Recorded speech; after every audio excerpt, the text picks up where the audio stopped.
Hi and welcome to the Geek and Hermit. This is our review of Need for Speed Most Wanted. It was released back in November 2012. I wanted this to be one of the first games we reviewed because I think it's been getting treated quite unfairly recently in some of the forums and whatnot. I think it seems to be mostly people that were fans of the original game of the same name. I think it was about 5 years ago, something like that, it launched.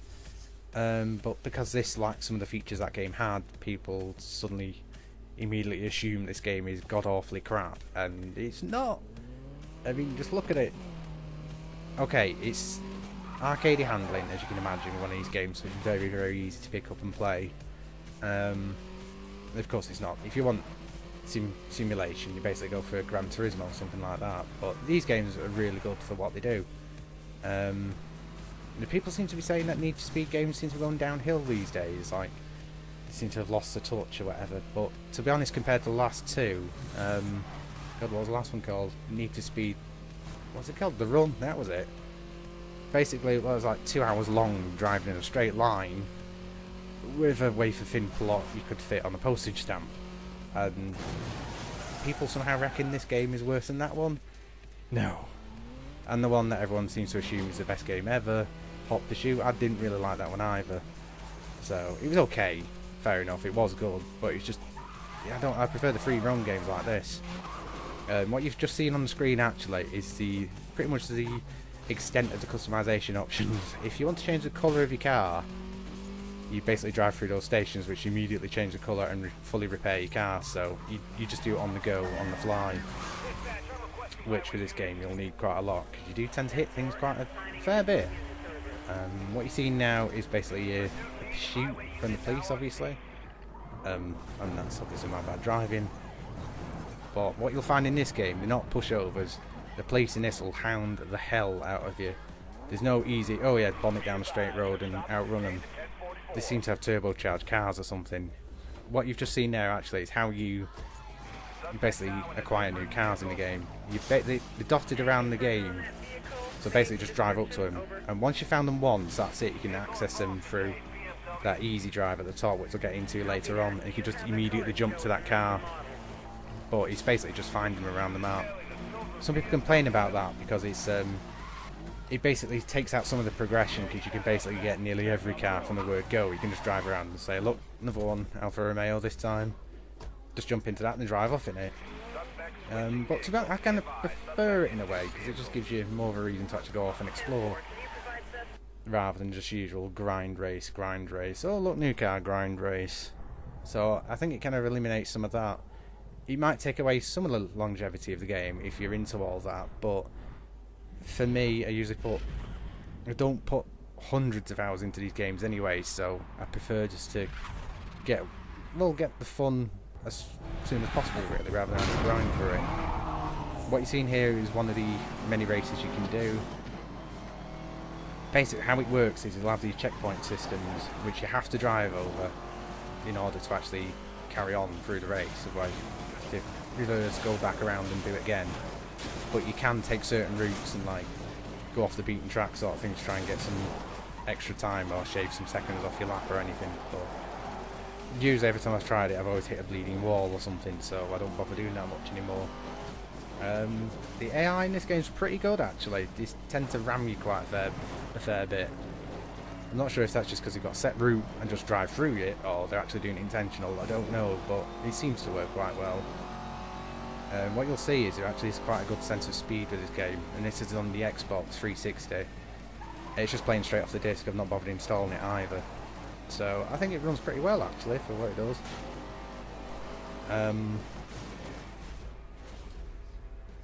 But yeah, basically the game is built around these. You'll see these at the side, SP points. I think they're basically called speed points. But practically everything you do, you see at the top, everything you do will accumulate more of them. And the idea is to basically, the higher you get with them, it goes against you, goes to your online ranking and basically your in-game rank sort of thing. And then the idea of the game basically is these 10 most wanted cars and racers in the game. It's supposed to, you've basically got to rank up, level up sort of, so before you can actually face them. So you see there, look, next one at 12 I need 135,000.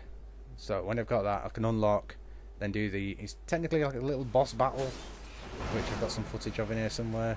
And as soon as you beat him, you get the car. So it's pretty good. So there's progression in that way.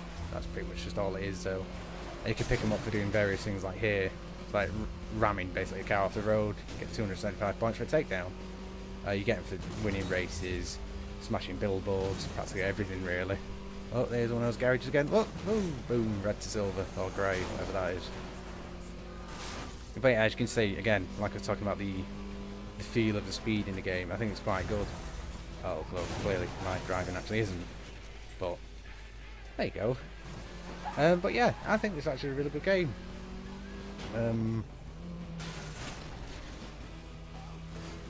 Here's one of the boss battles I was mentioning earlier on. Basically, it's just a standard race, just you and him head to head, but the police get involved as well. And basically over this course, which is like 5 miles, you've got to come first, basically. You'll unlock it, and then you've got to smash his car off the road, and then you get it. I don't know why you've got to smash it, but who asks? Just go with it. But these are actually really good fun, actually. Some of them are complete swine, because the police they put roadblocks up, rip your tyres off and everything, while you're trying to race some ridiculously fast car that's just bombing past you. One thing I do like about this game is practically everything you do is uploaded, tracked, and then compared with your friends. Like race, for instance, there. My time's compared with 3 of my other friends who have actually got the game. So it gives you that incentive to carry on and grind through races you've already done before to try and, well, basically if you want to try and beat them. But what there actually is quite clever, the auto log that they had in the Hot Pursuit, they have actually upgraded now, and it actually works better in the game.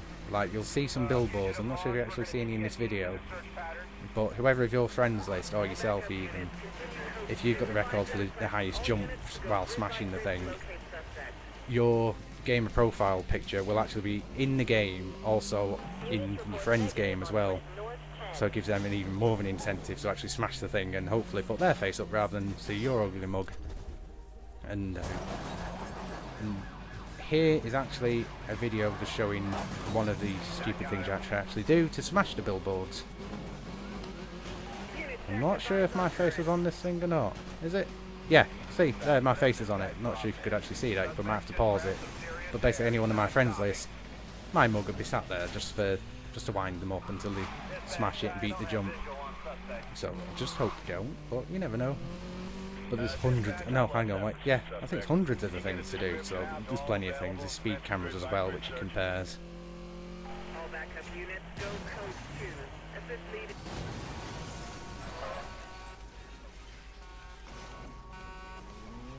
You will see me crashing quite a lot in this, I'm afraid.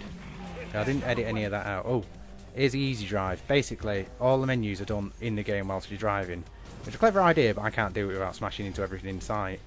If you want to change your car, you just press a D-pad, this menu will come up. You can amend your tyres, your body chassis and everything. But it's all done through that, which is really clever, but as I said, it doesn't really work if you're trying to drive. You have to pretty much pull up, because you see me just randomly driving at 5 miles an hour, hitting everything, even stationary objects. But I do like the fact you don't have to keep jumping out of the game, going back in, jumping out of the game, going back in, just to say change a car. Where here, let's just change the car, now it's beaming me pretty much across the map to where the jack spot is for the car. I don't know why it's called a jack spot. It's basically where you first found the car. And each car will have individual races, as you can see. So basically, on the drop down menu, choose a race you want to do, then you get this little sat nav thing in the bottom left hand corner, which will then nag you as it does in real life. To get there, turn around, turn left, until you actually get there and do the race. Yeah, another crash. I do apologise. But yeah, that works pretty well actually. And it does redirect you a lot faster than a real life one would at least, so there's one benefit. Here's the online section. It works like a little lobby when you first log in actually. It goes up again, I think it's you and about 6 others, maybe 7. You're actually free roaming in the city and various events will just randomly come up. So I kind of like that. Oh yeah, look, there's 7 others actually, there's 8 altogether. So basically your online rank, I think it also works with your single player rank as well, so you can unlock cars with your points using this, like this little bomber car that I've got here. I don't know what the hell it's called, but basically you cough near it and it crashes, but it goes like lightning. So it's pretty handy for some races, but as you'll see in a second, I crashed quite a lot again. But yeah, it'll have some basically just straight out races. It'll have team races, have random events like skidding events and basically everything you think of. But it's just, I think it's just good fun actually. No one really seems to use a microphone or anything, so if you're one of these people that don't really like online thingy or the whole interaction thing, just want to race people, it's fine. You don't get the Call of Duty idiots screaming crap down the microphone or singing Why Delilah or something ridiculous. So yeah, it's pretty good. So this bit did actually annoy me actually. I didn't get out of the way fast enough, so they kept hitting my little Lego car repeatedly. But I definitely recommend picking up this game though. Now, I've just had a look as I was uploading this, on Amazon and Shop2.net, it's going for about £23, which, to be fair, is absolutely worth it. Would I pay top whack for this game on release day? Yeah, actually, I would have done. But I actually waited because the last two games I didn't like that much. But knowing what I know now, I would have bought it. But it's definitely worth the 23 quid it's going for. So here's one of the jump events I was talking about. Basically, it just competes you with anyone else that's in the team. So it's alright. And there's the skidding event. Which basically you just have to try and do what they call donuts for as long as humanly possible. Until some swine hits me and then ruins my score. As always happens. Yep, so final verdict for this game, I would say definitely worth picking up, and it's about 8 out of 10 I would say. Thanks for watching.